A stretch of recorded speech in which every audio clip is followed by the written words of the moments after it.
జయ భారత్ అయోధ్య రాజశ్యామ నమస్కారాలు తెలియజేస్తూ ఆంధ్ర ప్రజానికానికి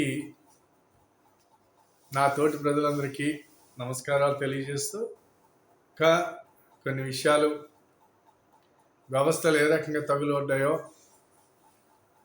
ప్రభుత్వం ఎంత గొప్పగా విలువలతో కూడినటువంటి పాలన చేస్తుందో, ఎంత ఏ విలువలతోటి పనిచేస్తుందో ఒకసారి మనం పరిశీలించుకోవాల్సినటువంటి అవసరం ఉన్నది.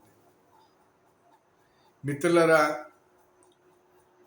జనవరి 1వ తారీఖుని మనం జరిగినటువంటి సంఘటన గురించి మనం చెప్పుకోవాల్సినటువంటి అవసరం ఉంది, ఎంతైనా ఉంది. అదేమిటంటే ఎమ్మెల్సీ వైఎస్ఆర్ పార్టీ ఎమ్మెల్సీ పదవిని కట్టబెట్టినటువంటి అనంతబాబు ఇతను పెద్ద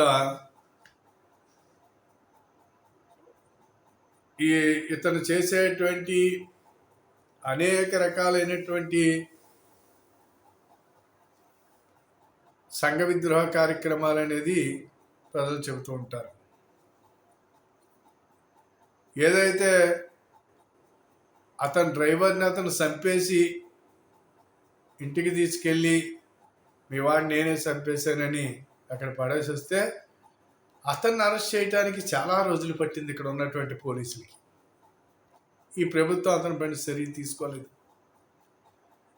చాలానాళ్ళ తర్వాత ఇక్కడ ఉన్నటువంటి ఎస్పీ గారు, జిల్లా ఎస్పీ గారు ఏదైతే ఉన్నదో వారు చెప్పేటువంటి సోది ఏంట్రా అంటే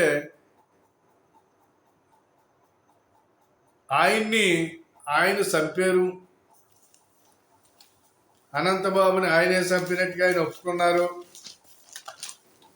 అని చెప్పి ఎంత దారుణం అంటే అనంతబాబు గారు హత్య చేసినట్టు ఆయనే ఒప్పుకున్నారు అని చెప్పేసి అనంతబాబు గారు అక్కడ మర్డర్ చేస్తే తను తీసుకెళ్ళి బొక్కలేయటం మానేసి అది చెప్పింది ఏంటంటే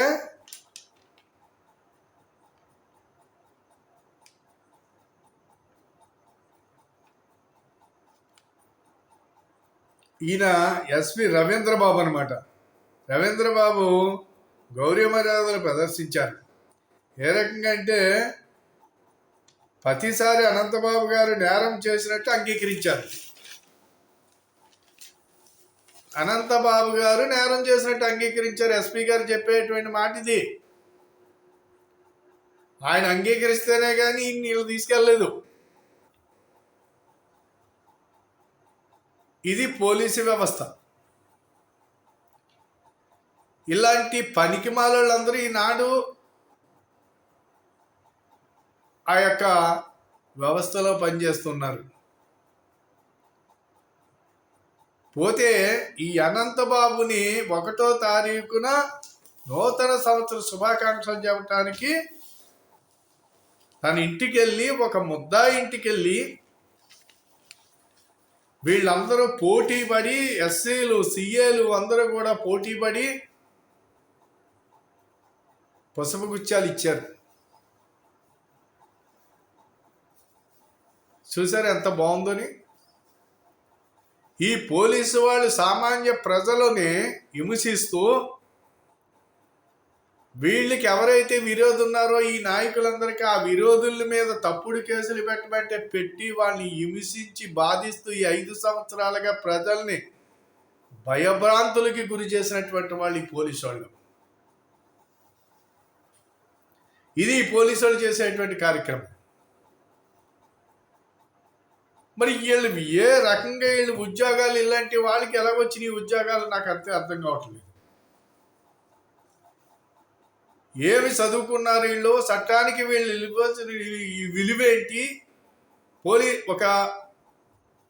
ఒక ముద్దాయి ఇంటికి వెళ్ళారు, పసపుచ్చాలు ఇచ్చారు. పోనీ సివిల్ డ్రెస్లు వెళ్ళినా వాళ్ళు ఎవరో తెలియకుండా ఉండేది. పోనీ కానీ వీళ్ళు ఇనోపాములు వెళ్ళారు. ఆ ఇనోపాముకి ఎంత అపకీర్తి తీసుకొచ్చారో వీళ్ళు ఒకసారి ఆలోచించండి మీరు. ఆర్థిక నేరగాడు పరిపాలన చేస్తున్నారు ఈనాడు. నేరగాళ్ళు. దారుణమైనటువంటి పరిస్థితుల్లో వాళ్ళ వెనకాల ఈ చట్టం అనేది, న్యాయం అనేది, కలెక్టర్ ఐఏఎస్ దగ్గర నుంచి ఐపీఎస్ దగ్గర నుంచి అందరూ కూడా వాళ్ళ చంక నాకుతున్నారు.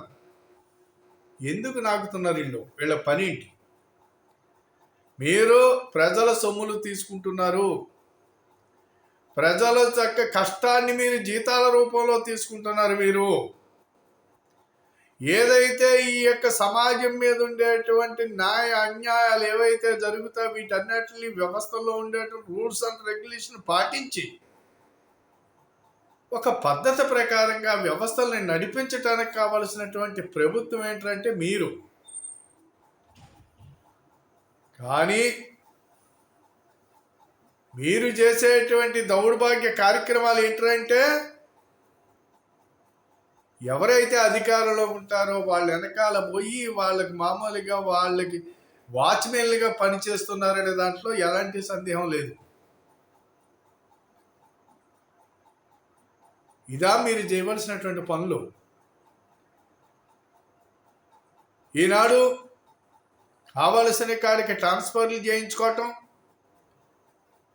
ఎక్కడైతే అవినీతి సొమ్ము ఎక్కువగా జరుగుతుందో అక్కడికి తాయిలాలు ఇచ్చి ట్రాన్స్ఫర్లు చేయించుకుని అక్కడ ప్రజల్ని దోచుకోవటం, అవినీతికి పాల్పడటం. మరి ఇలాంటి ఉద్యోగస్తులు, ఇలాంటి వ్యవస్థల్లో ఇలాంటి వాళ్ళందరూ పనిచేస్తుంటే ఎంతవరకు ఈ సమాజానికి న్యాయం జరుగుతుందో ప్రజలు ఆలోచించుకోవాలి. మరి ఇలాంటి నాయకుల్ని, ఇలాంటి అధికారుల మధ్య మనం ఎంత నలిగిపోతున్నామో ఒకసారి ఆలోచించుకోండి. కలెక్టర్ తన స్థానం ఏంటో తెలియదు. 60 సంవత్సరాలు తను, ఒక 30-35 సంవత్సరాలు తను ఈ సమాజం తనకి ఇచ్చినటువంటి బాధ్యతను చదువుకున్నాడంటే సమాజం మీద ఆధారపడి.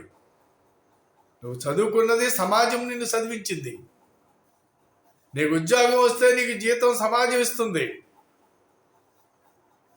నువ్వు 30-35 సంవత్సరాలు నీ సర్వీస్ చేసి నువ్వు ప్రజలకి నీకున్నటువంటి పరిధిలో నువ్వు ఏమి చేయాలా, ఎన్నాటిని ఎలాంటి అవినీతికి పోకుండా, ఎలాంటి ప్రలోభాలకి లొంగకుండా పని చేయవలసినటువంటి వాడివి. ఈ రోజుని మీరు చేసేటువంటి దుర్మార్గమైన కార్యక్రమాలు చూసినట్లయితే ప్రజల సొమ్ములు దోచుకుంటూ అవినీతికి పాల్పడుతూ ఎక్కడికక్కడ నాయకులు మీరు కలిసి ప్రజాప్రతినిధులుగా, ప్రభుత్వ అధికారులుగా ఇరు వర్గాలు కూడా దాచుకోవటం ఎంతవరకు కరెక్టు? దాచుకున్నది ఎక్కడికి పట్టుకెళ్తారో ఒకసారి ఆలోచించండి. సర్వనాశనం అయిపోతారు మీరు. ఎక్కడికి పట్టుకెళ్తారు మీరు? నెత్తినేసుకెళ్తారా? అంతే. కాబట్టి చదువుకున్నటువంటి విజ్ఞత లేదు, విశ్వసనీయత లేదు, ఎలాంటి మీకు చదువుకున్న విలువలు లేవు మీ దగ్గర.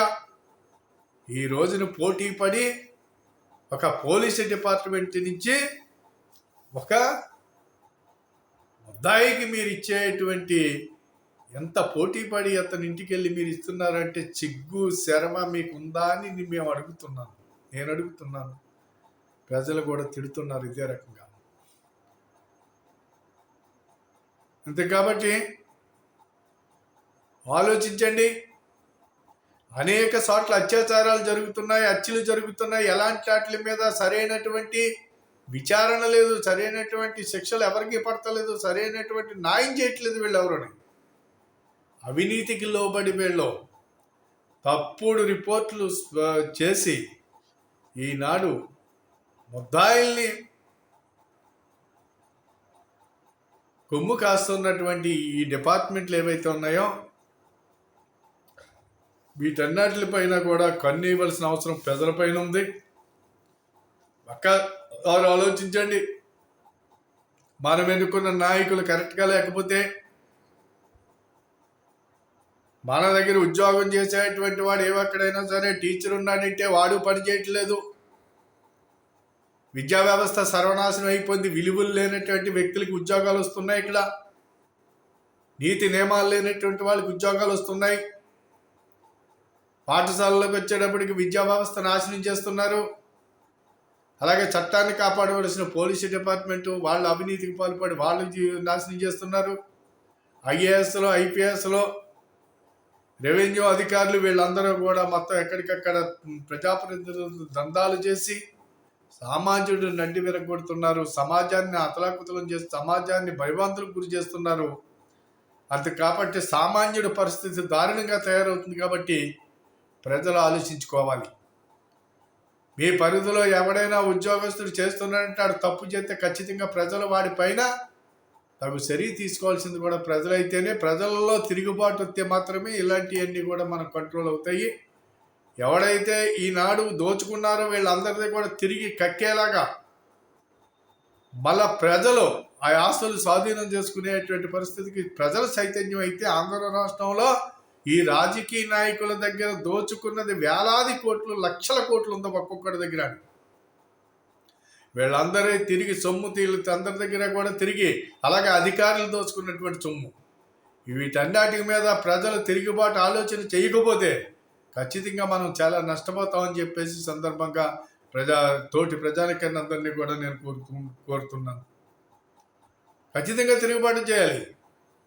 తిరుగుబాటు చేసి ఇక్కడ ఉన్నటువంటి వాళ్ళని ఎవడైతే దోచుకున్నాడో, ఏ ఆఫీసర్ ఎంత దోచుకున్నాడో ఇవన్నీ మనకు తెలియని కాదు, తెలుసు సమాజంలో. ఎవడైతే బ్రోకర్ పని చేస్తాడో బ్రోకర్ల దగ్గర నుంచి అందరినీ కూడా తిరిగి వీళ్ళ ఆస్తులు స్వాధీనం చేసుకునేలాగా ప్రజల్లో చైతన్యం రావాలి. ఆ చైతన్యం వచ్చిన రోజున ఎవడైతే ఎమ్మెల్యేగా ఎంపీగా నెగ్గాడు సంపాదించాడో ఆడి గత పరిస్థితికి ఈ పరిస్థితికి మన కళ్ళెదురే తేడా కనపడుతుంది. అంతే కాబట్టి వాడిని తవిరి కొట్టాడు ఆస్తులు కొంప ఇంటితోటి సహా స్వాధీనం చేసుకునే మార్పు ప్రజల్లో రావాలి.